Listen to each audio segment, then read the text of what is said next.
All right, guys, moving on to the number 7 spot on our list, we have Pablo. Of course, it had to be Pablo, the last man out in terms of the rankings before we get to the playoff contenders. And for Pablo, it was just too little too late. A team that at one point just looked dead in the water early in the season. And just another year of bringing up the rear in this league. And then out of nowhere, a surge from Pablo.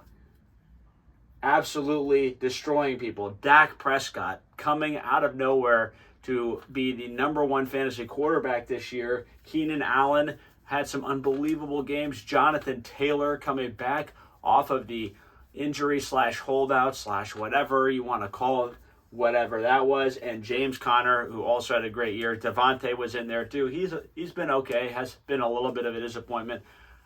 Cooper Kupp was good. It was just too little too late. You had a lot of early and midseason injuries. And then by the time your team started rolling, you just didn't have any margin for error. And then once JT went out, it kind of broke down on you.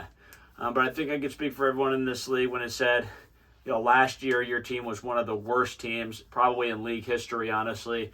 It was really, really bad. You were last in the power rankings almost every week. Just really, really unfortunate situation. This year has been an amazing improvement for you.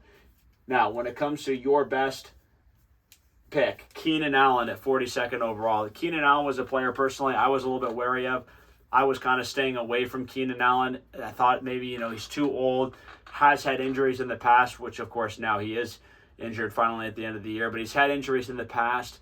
Really liked Mike Williams more this year. I just thought that Williams was a little bit younger. He was going to be poised to take over. And boy, did Keenan prove everybody wrong. He had an amazing season this year. Just fantastic. He and Herbert were just dicing up the entire league. It was a sensational thing.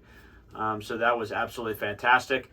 When it comes to your worst pick, though, I have to go with Davante Adams at 14th overall. For what you paid for him in draft capital, Adams has really been the victim of an extremely tumultuous Raiders quarterback and coaching situation.